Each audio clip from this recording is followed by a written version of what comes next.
Bapak Ibu Saudara yang dikasihi oleh Tuhan, 亲爱的弟兄姐妹们，晚安。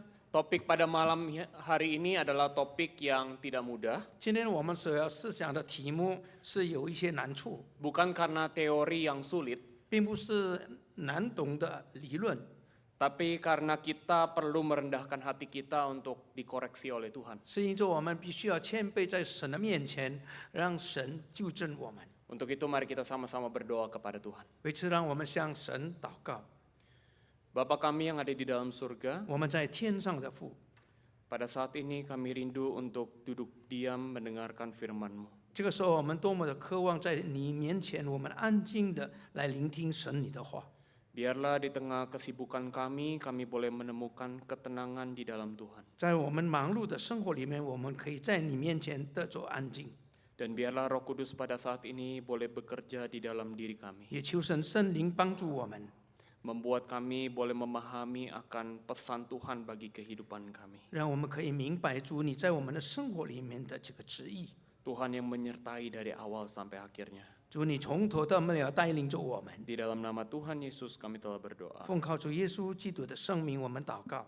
Amin. 阿门。 Saya mengajak kita untuk membuka dan membaca dari 1 Yohanes pasal 4 ayat 19 sampai yang ke-21.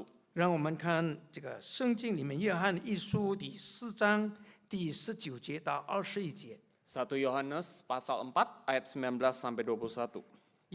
约翰一书4章第19节到21节。 Pertama-tama akan dibacakan terlebih dahulu dalam bahasa Indonesia, lalu dibacakan dalam bahasa Mandarin. 先用印尼文来念一篇，然后用中文来念。 Ayat 19, kita mengasihi karena Allah lebih dahulu mengasihi kita. Jikalau seorang berkata, aku mengasihi Allah, tetapi ia membenci saudaranya, ia adalah pendusta.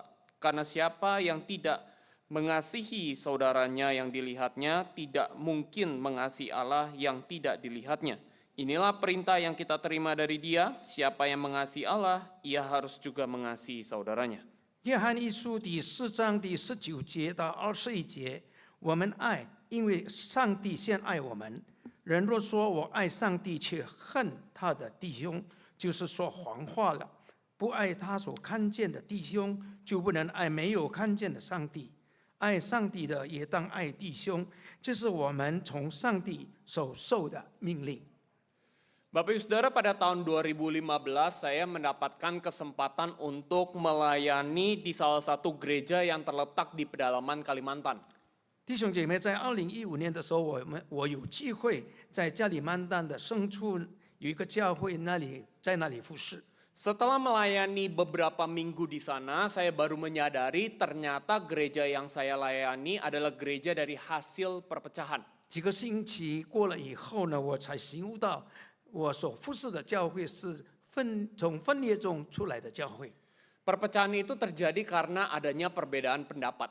这个分裂是因着有不同的意见， Sehingga terjadilah sebuah keributan dan yang berujung kepada pisah gereja. 在那里起着纷争，直中分裂。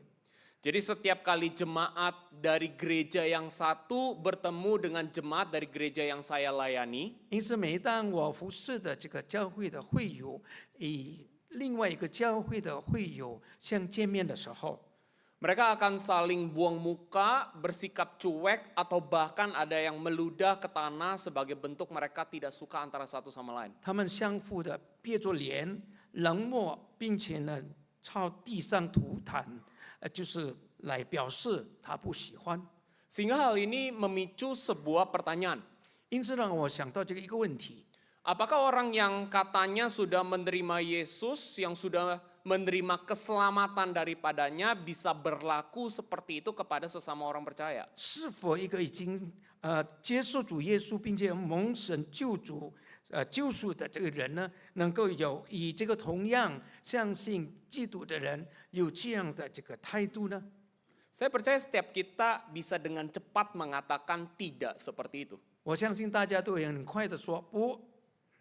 Tapi kalau boleh jujur, ketika kita melihat kepada kehidupan bergereja, 但是如果说我们诚实的说，当我们看见教会的这个生活的时候， Bukankah kita bisa menemukan ada banyak orang percaya yang berlaku demikian? 岂不是我们能够发现到有许多已经相信耶稣的人，他同样做了这样的事情？ Di dalam gereja kita tidak jarang menemukan ada orang-orang yang bisa punya pandangan yang berbeda dengan kita. 是的，在教会里面，我们经常会遇到与我们意见不合的这个人， Orang-orang yang kita anggap sulit sekali untuk diajak kerjasama dengan baik. 一些我们认为很难与他同工的人， Orang-orang yang kita bilang tidak bisa memenuhi ekspektasi dari kita. 一些就是不能够达到我们所期待的这个弟兄姐妹， Bahkan termasuk orang-orang yang juga seringkali mengecewakan kita. 甚至有一些是曾经令我们失望的， Mohon dijawab dengan jujur di dalam hati kita. 让我们在心中尝试的回答。 Kalau kita misalnya melihat orang-orang seperti ini di dalam gereja, kira-kira respon seperti apa yang akan kita berikan kepada mereka? 当我们面对这样的人，有时同一个教会的这个人的时候，我们的态度呢是如何呢？ Bahkan kalau misalnya kita tarik lebih spesifik ke dalam kehidupan keluarga, 如果说更具体的说到我们的家庭， bisa jadi orang-orang ini adalah anggota keluarga kita sendiri. 我们刚才所说的人，可能是在我们家中的成员， Pasangan hidup kita bisa punya pandangan yang berbeda dengan kita. 我们的配偶可能也会跟我们有不同的看法。 Anak kita bisa jadi tidak memenuhi ekspektasi kita sampai hari ini. 有时候我们的孩子也不能够达到我们所期待的， Orang tua kita itu sangat sulit sekali diajak bekerja sama dengan baik. 甚至我们的父母，我们也很难与他同工， Bahkan saudara kandung kita saja mungkin seringkali juga mengecewakan kita. 甚至我们的亲兄弟呢，也有时候会让我们感到失望。 Bapak Ibu Saudara, kalau kita hidup bersama dengan mereka, kira-kira respon kita seperti apa? 弟兄姐妹，如果我们跟他们一起生活的话，那我们的反应是怎么样的呢？ Sehingga kita menjadi bertanya, kenapa bisa seperti itu? 问题就是让我们想到，为什么会这样呢？ Kenapa kita bisa mengaku bahwa iya saya percaya kepada Yesus, tapi ternyata kita sulit sekali untuk hidup bersama dengan orang-orang seperti itu? 为什么我们能够说我们是相信耶稣，我们爱耶稣，但是我们却不能够与这样的人一起来共同的生活？ Kenapa kita bisa mengaku kita percaya kepada Yesus, tapi sulit sekali untuk mengasihi pasangan kita yang tidak memenuhi ekspektasinya kita? 我们承认我们是相信耶稣的人，但是呢，我们怎么能够跟我们不能够没有达到我们所期待的这个配偶一起好好的生活呢？ Sulit sekali untuk mengasihi anak yang seringkali berbeda pandangan dengan kita. 是的，我们很难去爱那些跟我们意见不合的这个孩子。 Dan sulit sekali untuk mengasihi saudara kita sendiri yang seringkali mengecewakan kita. 或者呢，经常让我们失望的亲兄弟。 Maka disinilah analisa Peter Scazzero di dalam buku Emotionally Healthy Spirituality dapat membantu kita. Peter Scazzero 呢，在他的一本情绪健康的精神里面这样分析到， Dia mengatakan bahwa manusia itu seringkali membangun dua jenis relasi. 经常人成立这个两种的这个关系。 Yang satu itu disebut sebagai I-it relationship dan yang satu lagi disebut sebagai I-thou relationship. 一个是我和他，那个他是好像东西的那个他的关系；另外一个就是我和你的关系。 Jadi sederhananya I-it relationship ini bicara soal relasi yang memandang orang lain itu tidak berharga. 简单的来说，第一种的我和他的关系呢，就在现实生活中看人是没有什么价值的。 Dan mereka ini tidak lebih daripada sebuah alat yang bisa kita gunakan untuk membawa keuntungan bagi diri kita sendiri. 并且呢，不超过我们可以使用它，借助它，我们可以得做许多的利益。 Sementara itu I-thou relationship itu berbicara tentang sebuah relasi yang membuat kita melihat orang lain itu sebagai gambar dan rupa Allah. 而另外的一种关系就是我和你的关系呢，就是看到别人是上帝的形象，并且推动他们。 Dan kita punya kerinduan untuk mendorong mereka bisa bertumbuh di dalam Tuhan. 甚至我们想推动他，在主里面成长。 Jangan salah Bapak Ibu Saudara, orang yang mengaku percaya kepada Yesus bisa jadi melakukan I eat relationship. 但是我们不要想，就是已经就是有这个跟上帝有一个很好的关系的人，他也能够做第一种的那个关系。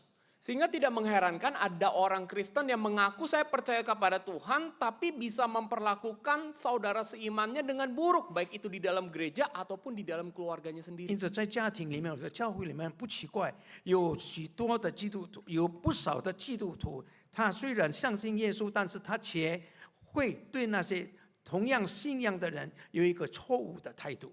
Dan kita sama-sama mengetahui bahwa Tuhan tidak menghendaki kita untuk melakukan I eat relationship. 其实我们每个人都知道，我们的神是不期望我们去做你我和他的这个关系。 Justru sebagai orang-orang yang sudah ditebus oleh Kristus, kita harusnya menerapkan yang namanya I-thou relationship. 岂不是我们这些已经相信耶稣并且得着神救恩的人，我们必须要去实行那个我和你的这个关系吗？ Karena orang-orang yang ada di sekitar kita ini adalah orang-orang yang berharga. 因此，我们做造的这些人是有价值的， Orang-orang yang diciptakan menurut gambar dan rupa Allah. 他们是按照上帝的形象被造的。 Maka kita juga ingin belajar mengasihi mereka dengan kasihnya Kristus. 因此，我们务必用上帝的爱去爱他们。 Nah kalau begitu, kasih seperti apa yang harus kita berikan kepada orang-orang di sekitar kita ketika kita melakukan I-thou relationship? 如此看来，当我们去开始执行我和他的关系的时候，我们必须用怎样的爱去爱他们呢？ Nah Yohanes menjelaskannya dengan baik di dalam ayat 19. 使徒约翰在4章19节告诉我们， Kita mengasihi karena Allah terlebih dahulu mengasihi kita. 我们爱，因为上帝先爱我们。 Di sini kita bisa mendapatkan satu petunjuk kasih seperti apa yang Tuhan ingin kita berikan kepada sesama orang percaya. 因此呢，我们就知道我们应该用怎么样的爱去爱我们做造的人。 Kata kasih ini sebenarnya itu diambil dari kata agapao. 爱的原文是起自于阿嘎包， Yang sebenarnya artinya sebuah kasih yang diwarnai dengan inisiatif dan pengorbanan. 意味着是主动的和实际的牺牲的爱。 Ini adalah kasih yang Yesus berikan kepada kita ketika dia menjalankan karya keselamatan di atas kayu salib. 这就是主耶稣赐给我们的爱，就是当他在十字架上完成救赎的大功的时候， Dia secara berinisiatif turun ke dalam dunia. 是他主动的来到这个世界， Dan dia mengerjakan karya keselamatan dengan menerima hukuman yang seharusnya dilimpahkan kepada kita. 并且因着要做成这个上帝的救赎的大功，他承担着世上一切的罪过。 Nah itulah sebabnya penyalipan Yesus seringkali kita sebut sebagai sebuah pengorbanan. 这就是我们可以说的，主耶稣被钉十字架是被称为是一个舍己的牺牲。 Bapak Ibu Saudara perhatikan baik-baik, kata yang dipakai itu adalah pengorbanan, bukan pengorbanan. 弟兄姐妹，这里所用的这个词句是舍己的牺牲，而不是一半的牺牲。 Mungkin hal itu terkesan remeh, tapi itu sebenarnya penting untuk dipahami oleh kita. 就说我们就想到这是微不足道的，但是呢，这却是非常重要。 Terlebih lagi kalau kita membahas topik pada malam ini. 特别我们今天我们所要讨论的这个问题， Karena pengorbanan dengan pengorbanan itu sangat berbeda. 因为舍己的牺牲与一半的牺牲是不同的。 Pengorbanan itu adalah sebuah tindakan yang selalu akan ditujukan atau dipersembahkan kepada Tuhan. 舍己的牺牲是一种向神献祭的这个牺牲。 Misalnya Yesus menyalibkan dirinya sebenarnya bukan sekedar untuk menyelamatkan orang percaya. 就比如说主耶稣，就是舍己，并且被钉在十字架上，并不是单单要拯救相信的人。Tetapi juga dia ingin memuliakan Bapa melalui penggenapan karya keselamatan yang terjadi di dalam dunia ini. 但是呢，是杰作他在世上完成的救赎大功，来荣耀我们在天上的父。 Karena itu tindakan Yesus disebut sebagai pengorbanan. 因此，主耶稣的牺牲是舍己的牺牲， Hal ini berbanding terbalik dengan yang namanya pengorbanan. 与一般的这个牺牲呢，非常的相反。 Pengorbanan itu belum tentu untuk kemuliaan Tuhan. 这样的就一般的牺牲不一定是要荣耀神的名。 Saya pernah mendapatkan kesempatan untuk melayani orang-orang yang berada atau terletak di pinggiran daripada rel kereta api. 我曾经有机会就是服侍在这个火车路，就是铁路旁边的那些人。 Ternyata di dekat dengan rel kereta api itu ada sekelompok laki-laki yang sedang beristirahat. 在那里有一群的这个男士在那里休息。 Jadi singkat ceritanya setelah saya berbincang-bincang dengan mereka, 长话短说，当我跟他们谈天的时候， akhirnya saya baru mengetahui bahwa mereka ini adalah laki-laki yang bekerja sebagai seorang wanita. 我才发现他们都是一群的男子。 Kalau misalnya ditanya apakah mereka malu, tentu mereka menjawabnya mereka malu melakukan hal itu. 当然，如果说问他们你做这个男子是你的心是怎么样的，他们就感到非常的羞耻。 Tapi mereka tidak punya pilihan selain melakukan pekerjaan itu. 因做呢，他没有其他的选择，他必须要去做这个事情。 Karena mereka perlu mendapatkan sejumlah uang untuk membiayai kehidupan dari istri dan anaknya yang ada di luar kota. 因为他们就是通过他们的工作可以得做一些钱，并且要就是要供应在外地的这个家庭的生活需要。 Jadi untuk melawan rasa malu mereka, 因此，如果说让他就是感觉到不再羞耻的话， mereka itu akhirnya meminum obat biar mereka itu tidak merasa malu. 他就用药物麻醉自己。 Pertanyaannya, apakah sekelompok laki-laki ini tidak melakukan pengorbanan untuk keluarganya? 请问这些男士们是否不也是牺牲他自己呢？ Kita bisa mengatakan dengan jelas bahwa sekelompok laki-laki ini melakukan pengorbanan untuk keluarganya. 我们可以很清楚的说，这一群男人他也是为着他的家庭牺牲自己的。 Tapi apakah pengorbanan mereka memuliakan Tuhan? 但是他们的牺牲是否可以荣耀神呢？ Kalau dari pekerjaan yang mereka lakukan, kita tahu itu tidak memuliakan Tuhan. 如果从他们所做的工作呢，肯定的没有让神的名得着荣耀。 Nah, kasih seperti inilah kasih yang diwarnai dengan inisiatif dan pengorbanan yang harusnya kita berikan kepada sesama orang percaya atau kepada orang-orang sekitar kita. 因此，我们必须呢，像给那些就是做造的人，就是有主动并且实际牺牲色彩的爱。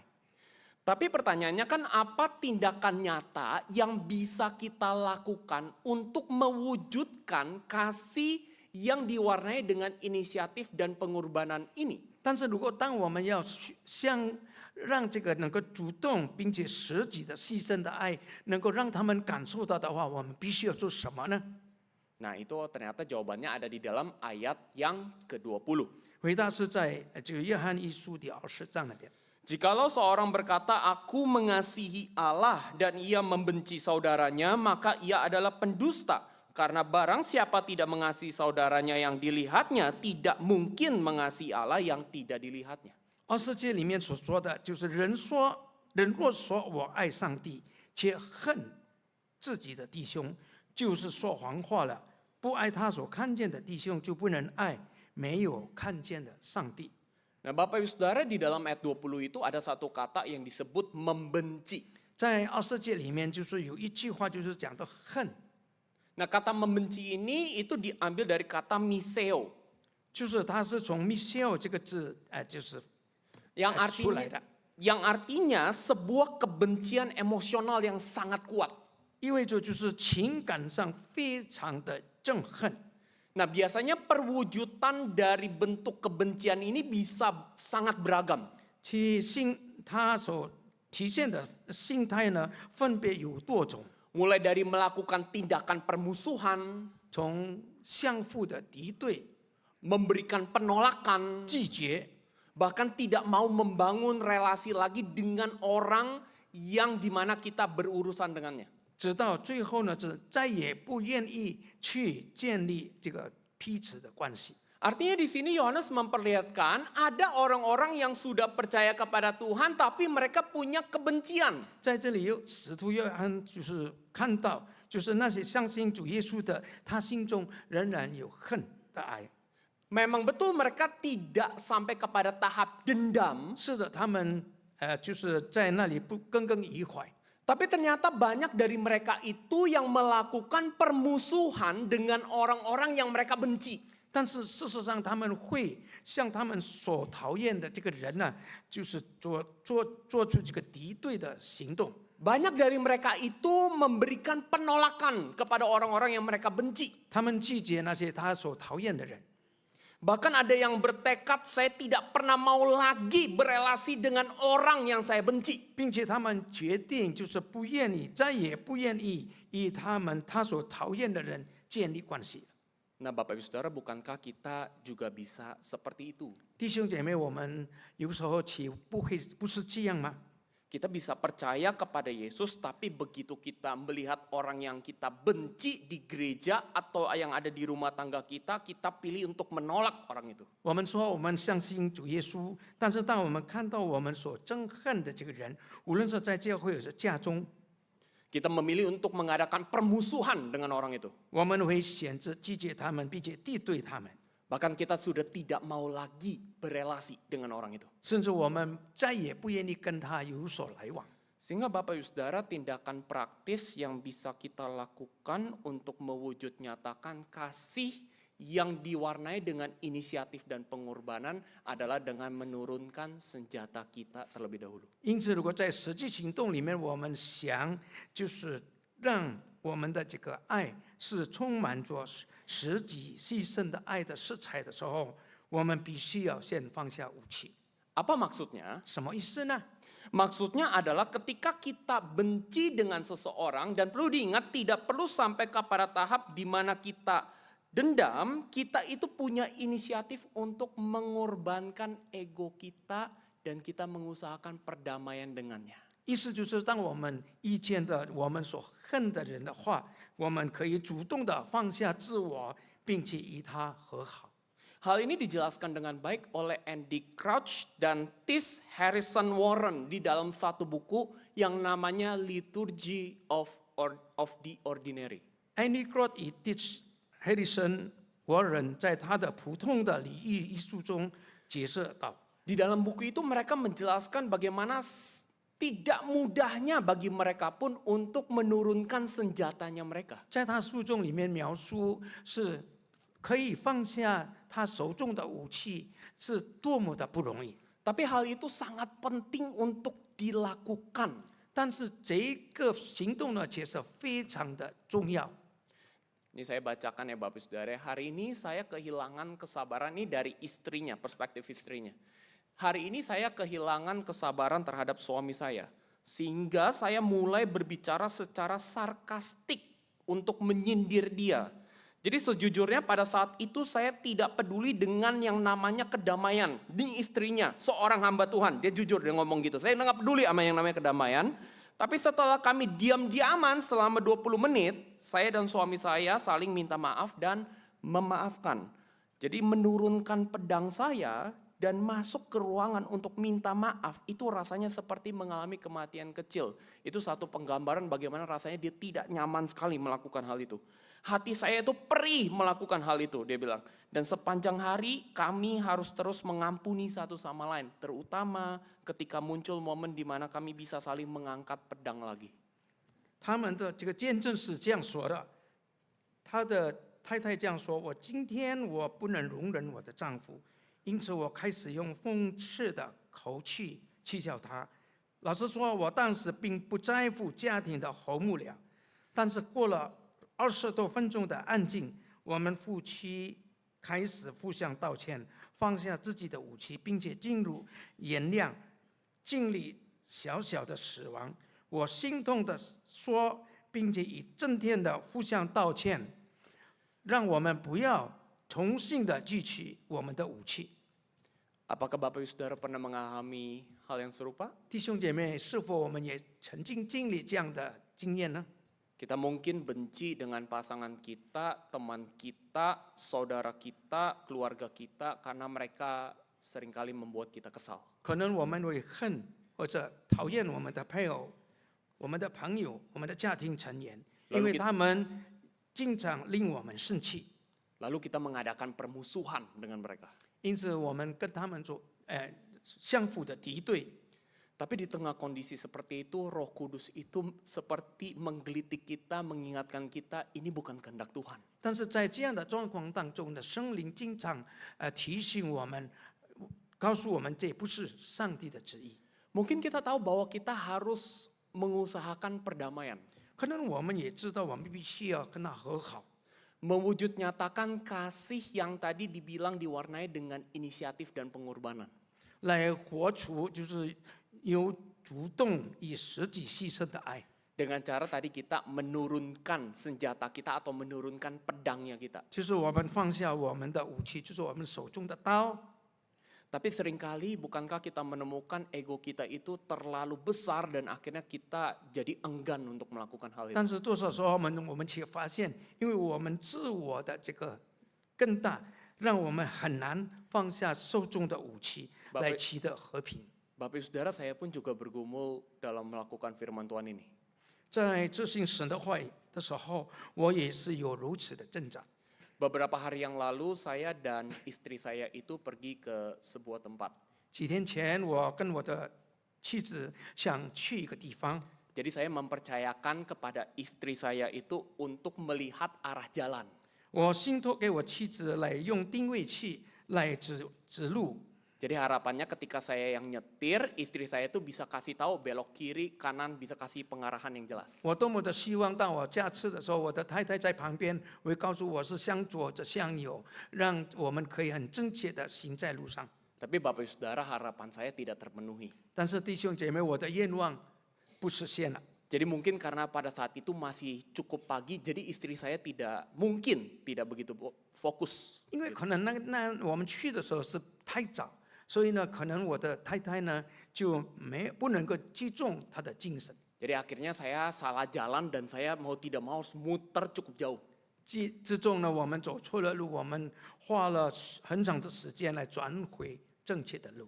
Jujur saja ketika dia salah mengarahkan jalan, saya marah. 诚实的说，当他赢错这个路的时候，我在那里很生气。 Jadi di mobil itu saya bertanya, kenapa kamu bisa salah arahin jalan? 在车上，我问他怎么你能够就是赢错这个路呢？ Memangnya sulit banget cuma buat lihat Google Map terus ngarahin saya itu nyetirnya ke kiri, kanan atau kemana? 难道像这样的东西呢，你就会感觉到那么困难吗？就是向左向右罢了嘛。 Nah, jadi otomatis istri saya langsung menjawabi saya juga. 我的妻子呢，开始也是回答我了。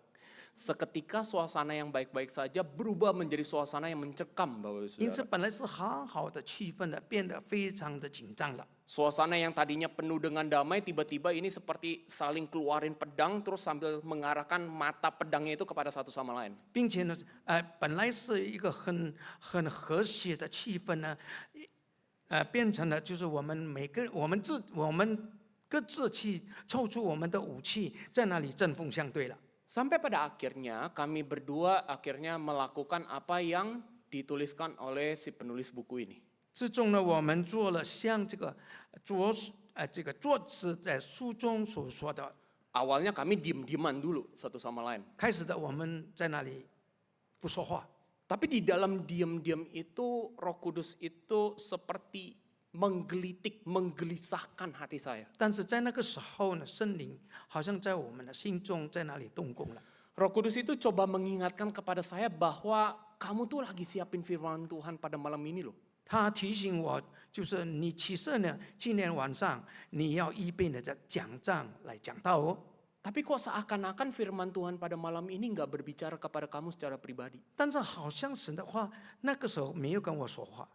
Dan di tengah pergumulan itu akhirnya saya yang berinisiatif untuk minta maaf duluan kepada istri saya. 在那样的状况当中，最后呢，我主动的先向他道歉。 Atau dengan kata lain, saya itu yang berinisiatif menurunkan pedang saya terlebih dahulu. 换句话说，就我先放下我手中的这个刀，这个武器。 Waduh, tentu harga diri saya sebagai laki-laki itu meronta-ronta, Bapak Ibu Saudara. 其实我心中这个男人的自尊心呢，在作祟，因为就在那里不断的挣扎。 Karena ego seorang laki-laki itu biasanya gede sekali, Bapak Ibu Saudara. 因为男人的这个自私的心是非常大的， Tapi saya memutuskan untuk menghiraukan itu. 但是我却没有在乎他， Karena memang itu adalah pengorbanan yang harus saya berikan kepada istri saya. 因为这是我必须牺牲的，是向我的太太来做这个来牺牲的。 Pengorbanan yang bertujuan untuk menyadarkan dia bahwa saya mengasihi dia dengan kasih yang diwarnai dengan inisiatif dan pengorbanan itu sendiri. 让我的太太能够知道我是用主动的，并且实际的牺牲来爱她。 Karena itu Bapak Ibu Saudara, apakah ada orang yang hari ini kita sedang benci dalam hidup kita? 因此，弟兄姐妹，是否今天晚上我们有就是我们心中所憎恨的呢？ Mungkin tidak sampai kepada tahap kita dendam dengan orang itu. 是的，可能我们不对他那么耿耿于怀， Tapi kita sudah memutuskan untuk melakukan permusuhan, penolakan, bahkan tidak mau lagi berrelasi dengan orang itu. 但是我们却已经决定了，我们要远离他，拒绝他，甚至不愿意与他有任何的关系。 Tapi sebagai orang-orang yang sudah menerima terlebih dahulu kasih dari Kristus yang diwarnai dengan inisiatif dan pengorbanan, 但是作为我们已经首先已经经历了那主动的并且实际牺牲的爱的我们， kita pun dipanggil dan dimampukan untuk membagikan kasih yang sama. 我们也被呼召，并且能够把这个爱分享给我们周遭的人。 Tuhan sudah mengaruniakan kepada setiap kita hati yang baru melalui karya penebusan Kristus Yesus. 其实神已经借助他救赎的大功来更新我们的心。 Maka marilah kita gunakan hati yang baru itu untuk memberikan kasih yang seperti Kristus sudah berikan kepada kita. Kasih yang diwarnai dengan inisiatif dan pengorbanan. 因此呢，我们就是使用我们上帝所赐给我们的这个信心呢，来分享给就是别人，让上帝主动的并且实际牺牲的爱可以分享给他们。 Mari kita berdoa. 我们祷告， Bapa kami yang ada di dalam surga, 我们在天上的父， mampukan kami untuk melakukan firman-Mu ini. 求你帮助我们，让我们可以行主你的话。 Ketika kami melihat diri kami sendiri, kami tahu kami punya banyak kelemahan. 当我们看到我们自己的时候，我们知道我们是软弱的。 Mungkin kami sangat sulit atau sudah enggan duluan untuk mengasihi orang-orang yang memang mengecewakan kami. 我们对那些曾经让我们失望的人，我们不愿意去跟他们亲近了。 Baik itu mungkin orang gereja maupun juga keluarga kami sendiri. 那些人可能是教会里面的弟兄姐妹，或者我们家庭里面的成员。